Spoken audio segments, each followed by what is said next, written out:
हाँ विद्यार्थियों, सभी नमस्ते। आज हमारा टॉपिक होगा भौतिक भूगोल में अपक्षय। अपक्षय क्या है? देखिए, सबसे पहले ये देखना पड़ेगा अपक्षय क्या है। अपक्षय सामान्य रूप से हम टूटना, फूटना या कटा होना, बिखरना, गिरना, ये सब अपक्षय में शामिल कर किया जाता है। यदि इसे भौगोलिक भाषा में समझाया जाए तो यूँ कहा जा सकता है, चट्टानों को अपने स्थान पर टूटने फूटने की क्रिया को अपक्षय की क्रिया कहा जाता है। और परिभाषित करें तो अपक्षय उन विभिन्न भूपृष्ठीय प्रक्रियाओं का प्रभाव है जो कि चट्टानों के नष्ट होने तथा विघटन में सहायता प्रदान करती है, बशर्ते कि ढीले पदार्थों का बड़े पैमाने पर परिवहन ना हो। और इसे स्पष्ट करें तो पृथ्वी की सतह पर प्राकृतिक कारणों द्वारा चट्टानों के अपने ही स्थान पर यांत्रिक विधि द्वारा टूटने अथवा रासायनिक वियोजन की क्रिया को अपक्षय कहा जाता है। तो यूँ कहा जा सकता है कि चट्टानों के अपने ही स्थान पर टूट फूट कर बिखरने की क्रिया अपक्षय कहलाती है। अपक्षय को नियंत्रित करने वाले कारकों पर यदि चर्चा करें तो देखिए, सबसे पहले चट्टान का संगठन और संरचना अपक्षय को नियंत्रित करते हैं। ये कारक है जो महत्वपूर्ण कारक होते हैं। इनमें चट्टान का संगठन तथा संरचना। चट्टान का संगठन कैसा है, उसकी मजबूती कितनी, कठोरता कितनी उसमें, और उसकी संरचना कैसी है, इस पर डिपेंड करता है अपक्षय की क्रिया। अगर कठोर चट्टान है तो अपक्षय कम होगा, कमज़ोर है तो अपक्षय अधिक होगा। स्थल के ढाल का स्वभाव। स्थल के ढाल का स्वभाव। स्थल का ढाल यदि कम होगा तो अपक्षय कम होता है, और ढाल तीव्र होगा तो निश्चित रूप से अपक्षय अधिक होता है। जलवायु विभिन्नता। जलवायु कारक महत्वपूर्ण कारक होते हैं अपक्षय के लिए। अधिक तापांतर और मौसमी दशाओं में भारी भिन्नता होना अपक्षय के लिए सहायक होता है और अपक्षय क्रियाओं को बढ़ावा देता है। इसी प्रकार वनस्पति का प्रभाव। देखिए जहाँ वनस्पति अधिक पाई जाएगी वहाँ निश्चित रूप से अपक्षय कम मिलेगा, कम मात्रा में अपक्षय होगा, और जब वनस्पति कम होगी तो अपक्षय अधिक होगा। इसमें कोई सोचने वाली गुंजाइश नहीं हो सकती। इसके अलावा फिर यदि हम चर्चा करें तो अपक्षय के प्रकारों पर चर्चा करते हैं।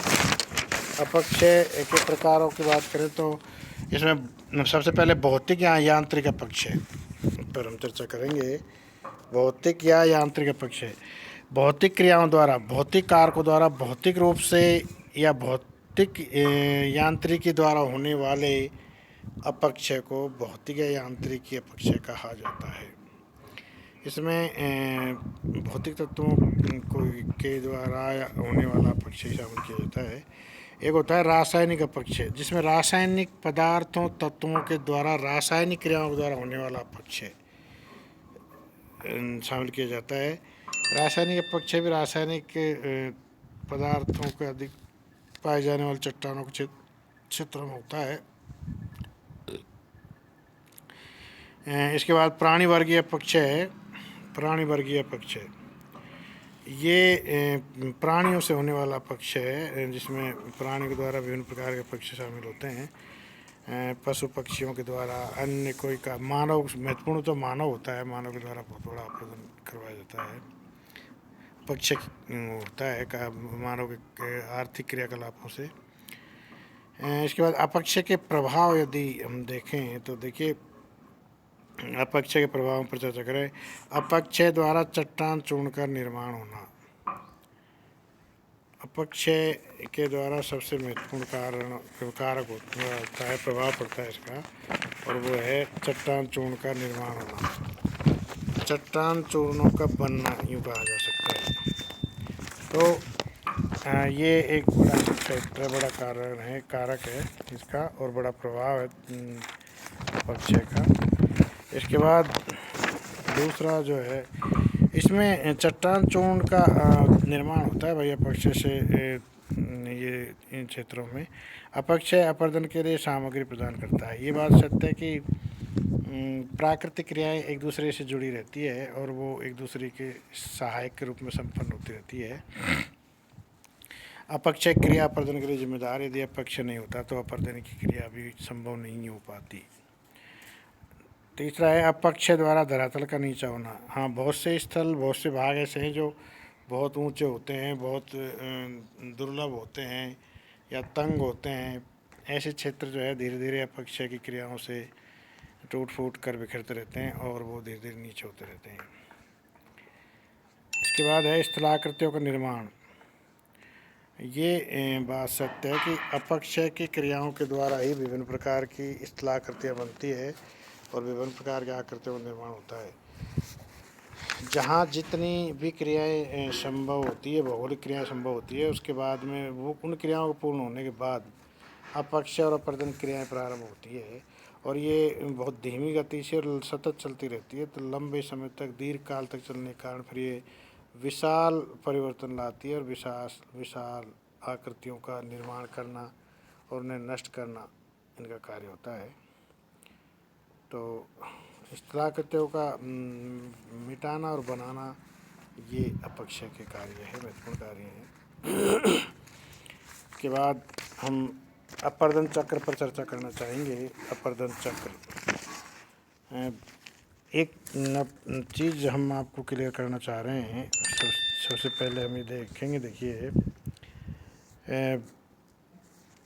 एक तो होता है अपक्षय, चट्टानों का अपने स्थान पर टूट फूट कर बिखर जाना अपक्षय, और उस चूर्ण का, चट्टान चूर्ण का, उस बिखरे हुए चूर्ण को एक स्थान से दूसरे स्थान पर बहना, चले जाना, उड़ना या अन्यत्र चले जाना अपर्दन कहलाता है।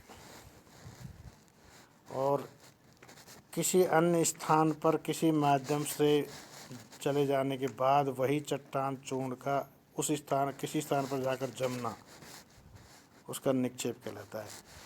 इसलिए अपक्षय, अपर्दन और निक्षेप ये तीनों प्रक्रियाएं एक साथ जुड़ी प्रक्रियाएं हैं और तीनों ये एक दूसरे की सहायक है और इनके द्वारा भौगोलिक क्रियाएं, भौगोलिक गतिविधियां संचालित होती रहती है। तो अपर्दन की बात करेंगे तो अपर्दन वह क्रिया है जिसमें किसी माध्यम से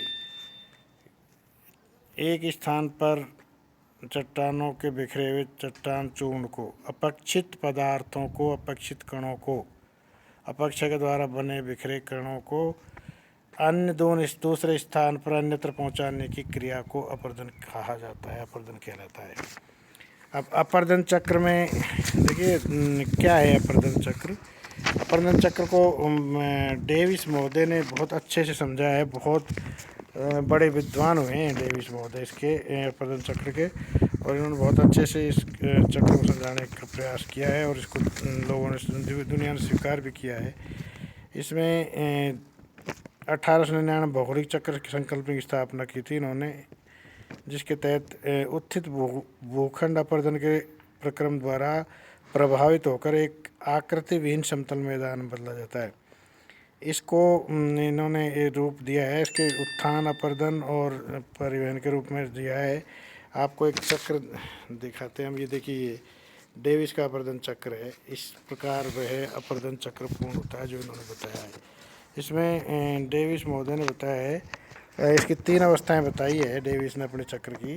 प्रथम अवस्था, द्वितीय अवस्था और तृतीय अवस्था। ये चक्र में समझ सकते हैं आप। देखिए ये जो है प्रारंभिक अवस्था में ये प्रथम अवस्था है, ये द्वितीय अवस्था है। प्रथम अवस्था में चढ़ाव होता है, द्वितीय अवस्था में पूर्ण अवस्था में होकर लंबे बहाव में होता है, और तीसरी अवस्था जो है वो ढलाव की अवस्था होती है। तो ये 3 अवस्थाएं इन्होंने बताई है। इसमें कुछ उदाहरण इनके द्वारा दिए गए हैं जो आप इसमें देख सकते हैं। इसके अलावा डेविस के बाद पेंक भी एक प्रमुख विद्वान हुए हैं अपर्दन चक्र की संकल्पना के लिए। पेंक की भी अपर्दन चक्र की संकल्पनाएं महत्वपूर्ण है जो इन्होंने इसमें बताई है। और डेविस के चक्र के विरोध में जर्मन विद्वान वाल्टर पेंक ने अपनी अपर्दन चक्र की नई संकल्पना का प्रतिपादन किया है। पेंक के अनुसार स्थल रूप उत्थान की प्राणावस्था एवं दर निम्नीकरण होती है।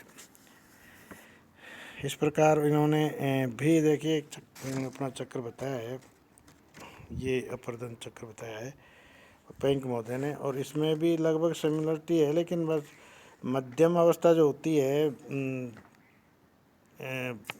प्रौढ़ावस्था होती है, जो लंबाकार की अवस्था होती है चलने की, वो कम बताई है इसमें। प्रथम अवस्था और अंतिम ढलावस्था को ज़्यादा महत्व दिया है इन्होंने। और इन्होंने पांच अवस्थाएं बताई है: प्रथम दशा, द्वितीय दशा और तृतीय दशा, चतुर्दशा और पंचम दशा। तो ये पेंक का सिद्धांत, आप इसको देख सकते हैं, अच्छे से समझ सकते हैं, डायग्राम से समझ सकते हैं, बुक से समझ सकते हैं। अपर्दन चक्र की सामान्य संकल्पना इन दोनों विद्वानों, दोनों भूगोलवेत्ताओं द्वारा दी गई है। फिर भी एक सामान्य अपर्दन चक्र पर यदि हम चर्चा करें, बहुत महत्वपूर्ण टॉपिक है आपका अपर्दन चक्र का। अपर्दन चक्र से पूरी पृथ्वी पर विभिन्न प्रकार क्रियाएं संचालित होती रहती है। माध्यम चाहे उसका जल हो, वायु हो, प्राणी हो या कोई अन्य हो, माध्यम कोई हो सकता है, लेकिन ये एक महत्वपूर्ण क्रिया है और यह हमेशा सतत रूप से चालू रहती है, चलती रहती है। अपर्दन चक्र का सामान्य चक्र है, सामान्य चक्र पर हम चर्चा करना चाह रहे हैं। तो देखिए, सामान्य चक्र अपर्दन का जिस पर हम चर्चा करेंगे, ये इसकी कुछ दशाएं होती है। नदी द्वारा अपर्दन चक्र को अपर्दन का सामान्य चक्र कहा जाता है। इसे सामान्य चक्र इसलिए कहा जाता है कि बहते हुए जल का कार्य अन्य अपर्दन के साधनों से अधिक व्यापक और महत्वपूर्ण होता है। इसकी व्यापकता का पता इस बात से चलता है कि पवन और हिमानी कार्यों में जल का आंशिक हाथ रहता है। ये बहुत महत्वपूर्ण है भाई, इसका जल का कार्य अपर्दन के लिए। और फिर भी कई कारण है, जल है, वायु है, हिमानी है, इनके द्वारा अपर्दन चक्र संचालित होता है। अपर्दन चक्र की कुछ अवस्थाएं आपको यहाँ दी गई है, इसमें आप देख सकते हैं। देखिए, पहली अवस्था है जिसमें आप देख रहे हैं, फर्स्ट अवस्था की बात कर रहे हैं हम लोग। ये प्रथम अवस्था है। इसमें आप देखिए, इस प्रारंभिक तरुणावस्था है, ये यहाँ उत्पन्न हो रही है और ये धीरे धीरे आगे बढ़ने की अवस्था में है। दूसरा है तरुणावस्था। तरुणावस्था में थोड़ी सी तेज बढ़ावा में ये आ चुकी है, झील और प्रपात की स्थिति में है ये। प्रारंभिक प्रौढ़ावस्था, इसके बाद प्रौढ़ावस्था में आ गई है थर्ड नंबर पर। और फिर है प्रौढ़ावस्था, 4 नंबर पर प्रौढ़ावस्था की, फिर जीर्णावस्था 5वें नंबर पर, फिर पुनः वही जीर्णावस्था आ जाती है। इस प्रकार ये अपर्दन चक्र का सामान्य सिस्टम जो है वो इसमें बताया गया आपको। अपर्दन चक्र का सामान्य चक्र नदी के द्वारा समझाया गया आपको। अपर्दन चक्र के स्वरूप, अपर्दन चक्र के 3 स्वरूप होते हैं भाई: तरुणावस्था, प्रौढ़ावस्था और जीर्णावस्था। कोई भी अपर्दन चक्र प्रारंभ होता है धीमी गति से, लेकिन उसमें तेज होता है और ताकत होती है, ऊर्जा होती है और शक्ति होती है, कहा जा सकता है। इसलिए वो तेज़ी से शुरू होता है, बहुत तेज़ी से प्रारंभ होता है और एक चढ़ाव के बाद एक स्तर आ जाता है, एक क्लाइमैक्स की स्टेज आती है। उस स्थान पर, उस अवस्था में पहुंचने पर वह प्रौढ़ावस्था में आ जाता है और सतत गति से वह चलता रहता है। लेकिन एक समय के बाद, एक काल के बाद, एक अवस्था के बाद ऐसी अवस्था आती है जब वो प्रौढ़ावस्था से भी गिर जाता है, ढल जाता है, उसकी ताकत, शक्ति, एनर्जी कम पड़ जाती है और वो धीरे धीरे जीर्ण होता चल जाता है, जीर्ण अवस्था में आ जाता है और उसका प्रभाव कम हो जाता है। धीरे धीरे वह एकदम बंद सा हो जाता है, ख़त्म हो जाता है। वही स्थिति वहीं नियंत्रित हो जाती है, रुक जाती है, बंद हो जाती है और वही स्थिति उसकी निक्षेप कहलाती है। तो अपर्दन, फिर परिवहन और फिर निक्षेप की क्रियाएं आगे पढ़ेंगे हम, क्या कैसे होती है, क्या होता है, वो अगले अध्याय में हम देखेंगे। आज का अध्याय हम यहाँ समाप्त करते हैं। सभी को नमस्ते।